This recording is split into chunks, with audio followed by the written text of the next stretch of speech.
Just won't work. All right, welcome back. We're going to be switching gears now, and not completely actually, because we're still talking about the economy and businesses and all of the things happening around with Nigeria with regards to our survival, basically. During the week, we did hear from the Nigerian Bureau of Statistics that officially Nigeria is in recession. And it didn't catch a lot of people by surprise because people already expected that. It's been a very tough year with the economy generally. If you've been to the markets anytime in the last month plus, you would know exactly what I'm talking about. Prices continue to change by the week sometimes, especially more like even with regards to the foreign exchange. The Naira is almost unpredictable these days. You hear a rate in the morning, by afternoon it's a completely different thing.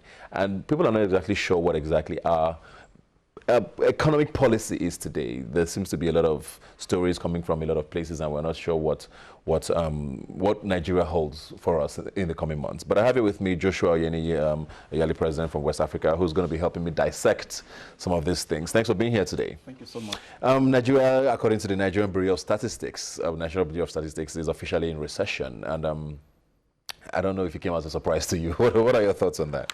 Well, basically, I would like to say that it's been a long time coming. We keep shying away from realities.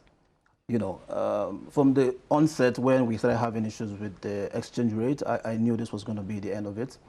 But then we always want things to get to, you know, the critical stage before we own up and then begin to work.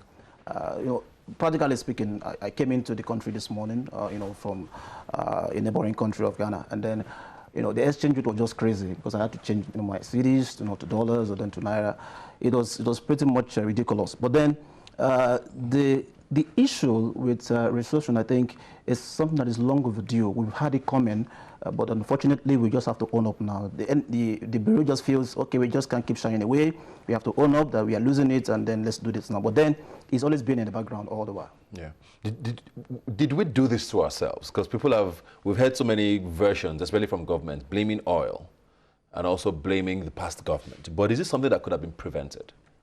Well, prevention, I think recession must be also practical because a recession is a global issue. Many other economies are facing this problem. But then there are other nations that are also thriving and doing well. So why can't we be, you know, one of those other countries? For example, you know, Ghana, like I mentioned, you know, they aren't experiencing recession. So why is Nigeria going to be in the list of those who are having the issues? But then basically, I think the problem is that one, our economy is not diversified. We just have one, you know, one main source of income, and so once that one is affected, every other thing comes crashing, and then we're trying to get other things to start up. But it's, no, it's too late. We're talking about agriculture, entrepreneurship. Well, I must really say my sympathies to, you know, Ada and Nike that had the issue with, you know, their businesses being thrown up. But then, you know, the government too needs to understand that there must be a forecast. There must be a projection. How do we see what's going to happen in the next 1 year, in the next 5 years, and then work towards preventing it? Are there experts in the system that can predict what will happen, you know, in the next 1, 2, 3, 5 years, and then say, okay, this is how to, you know, mitigate, you know, these consequences? But I think it's something that we need to begin to look inwardly and ask ourselves, why must we always have the negative narratives in Africa? Why must Nigeria, you know, despite being a kind of Africa, you know, still have negative stories about its economy? You know, a few years ago, we said we are the largest economy in Africa, and then, you know, 2 years, 3 years down the line, we are having recession. So they don't just correlate. You know, there is no, you know, there's no synchrony. But then basically, I think we did this to ourselves, basically, because the government has long overlooked the critical sectors they should have developed to make us, you know, about this government or Nigerian government over time? No, the government over time, the various administrations, you know, we have not done our homework. We have not actually looked at the, you know, the issues we should be looking at. When we have our policy meetings and we sit down and we're talking, what are the things that we are addressing? What are the things that we are trying to, you know, put forward?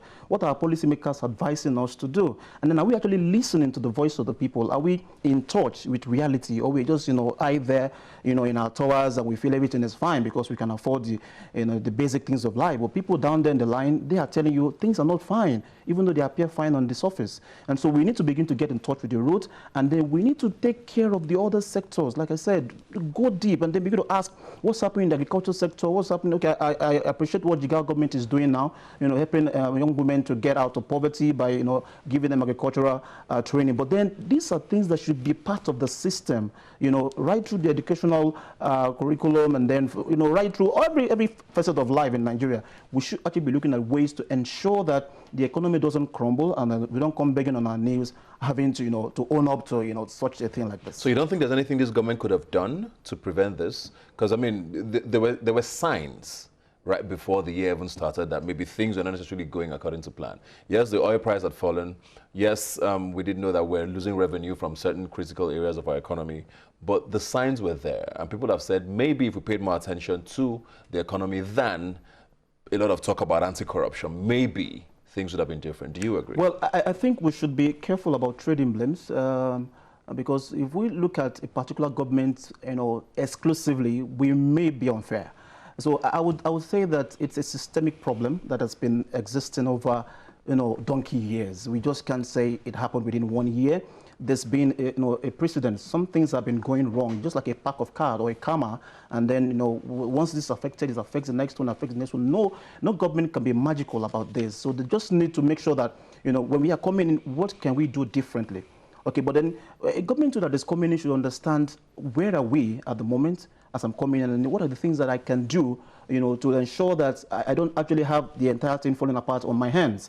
And so the present government should have actually focused more on stabilizing the economy, and then ensuring that we are able to get the sectors working, across boards, rather than just focusing on one agenda.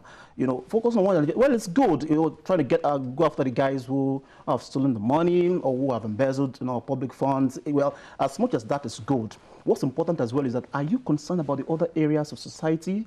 Are you concerned about the economy? Are you concerned about how people get money to feed their families, or how they get their businesses running? Why you're going after the top guns who have probably got all the billions stashed away, in foreign accounts? What happens to your home? What happens to your people, the people that voted you into power? Are you concerned about their welfare? Are you concerned about, how they survive? So I think the government should have been, comprehensive in its game plan, trying to ensure that the country as it is survives, through the process of trying to, apprehend people who are actually, culprits, or who are actually, suspects. So someone who's come under a lot of heat, especially in the last week since this became news, has been Minister of Finance, and people have said maybe she should take some blame for it.